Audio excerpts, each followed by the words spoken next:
So this time of winter really begs me to wake up again. The light is starting to shine earlier in the morning.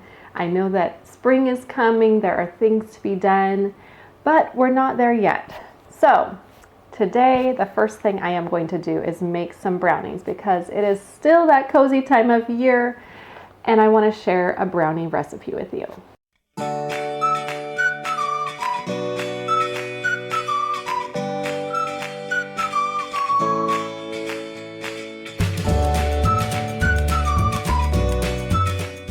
Do you feel it? We have made it over the hump. We're past Valentine's Day.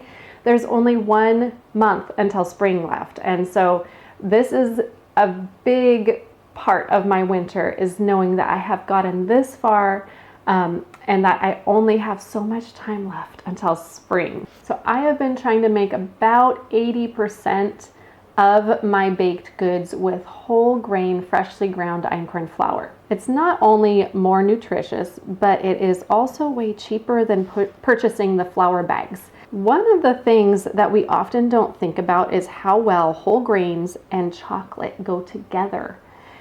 If you have a favorite chocolate recipe, most likely it will still be your favorite using whole grain.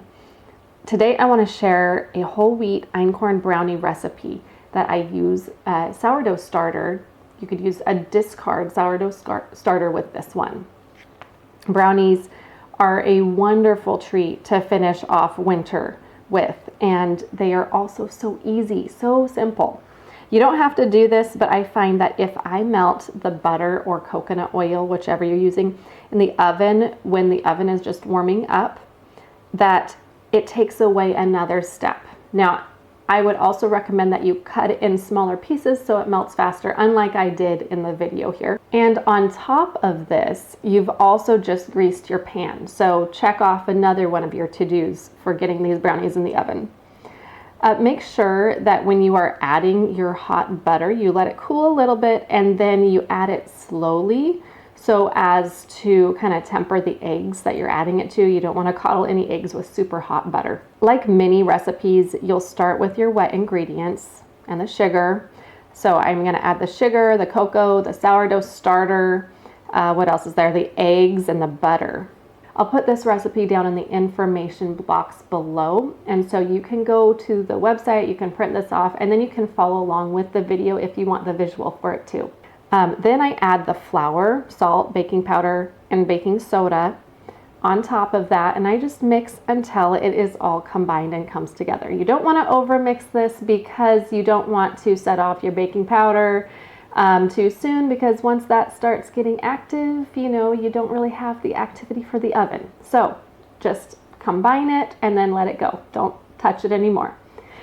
You will go ahead and then put this batter into your 8x8 inch oven dish. You'll put it into your dish and then you will sprinkle on chocolate chips. This, I think, is a very important part because the chocolate chips don't just add more chocolate flavor, but they're also going to add that little bit of the melted gooiness that you like on top. I should say that I like on top.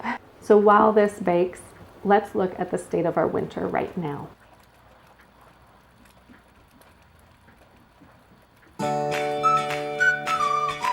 So how does one live in the constant throes of a working life and yet rest in the fact that what I can do is enough? I believe winter is a wonderful time to practice that rest. I realized after the holidays that my body literally needed more sleep. We still didn't have light in the day until nearly 8 o'clock. And with sickness recovery, my body just begged me to rest. Now that we're halfway through February, waking early is coming a little bit more easily. It's time to wake up again. It kind of saddens me that rest is so often associated with depression. On the one hand, we are so burdened by work and feel the need to stop. On the other hand, when we are forced to change a routine, we can't sit still. Or maybe I'm just speaking for myself. Learning to rest has been a huge curiosity for me. If you followed along in the last few years, you'll find that pretty much every winter I bring up this concept of rest and learning how to winter well. This video isn't necessarily about anti-anxieties, mind you, but if you want some natural therapy ideas, you can go check out my grandma's habits video. Try some red light and talk to your doctor. This is about what it actually means to rest. Believe it or not, my favorite things to do if I'm resting, one of my favorite things to do if I'm resting is to bake.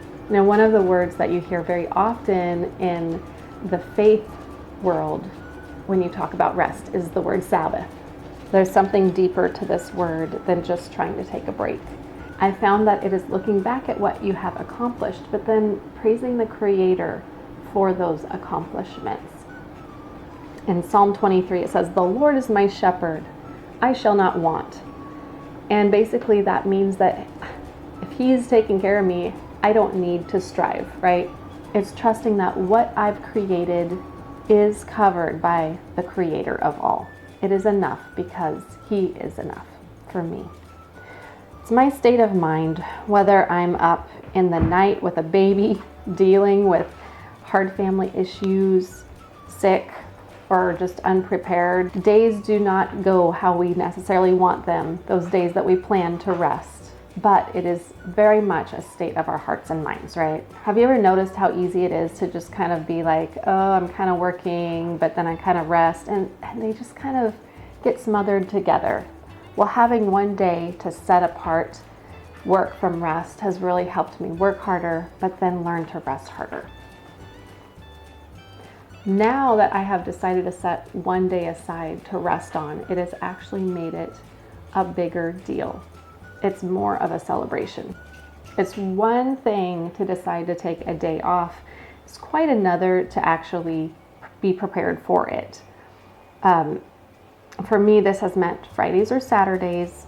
I've baked and planned for my day off because eating is half the work, and fresh bread just makes me rest, if only for 5 minutes to sit down and eat it. It's doing without expectation. Sometimes I do get things done, quote unquote, while resting. I'm actually trying to have it be something that's just not stressful or under a timeline. And it has to be something that's coming from just simplicity and fun, something that is actually bringing out joy. I mean, I don't just stay in bed all day, right? It's not that type of rest. Planting my tomatoes, it could be putting up curtains or planning my spring activities, something that brings out the beauty of life.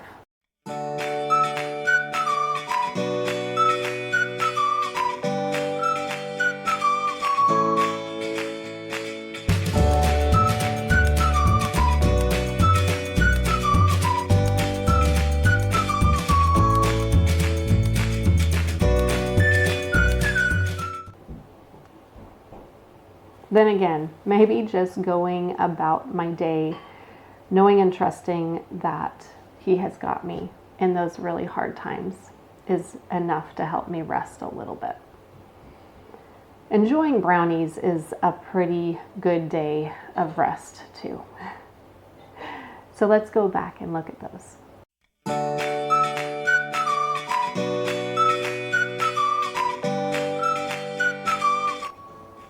I prefer to bake these until they are just finishing the center. This actually leaves a little bit of fudgy brownie because I like very fudgy brownies. But you can check and see how baked they are just by putting in a knife into the center, pulling it out. If it's got smears on it, as though there were batter that got smeared, that means it's not quite done yet. I hope you do enjoy this recipe and find some good ways to rest well and work well in these last days of winter, and that there is some good separation between the two of those. We'll talk to you guys again soon.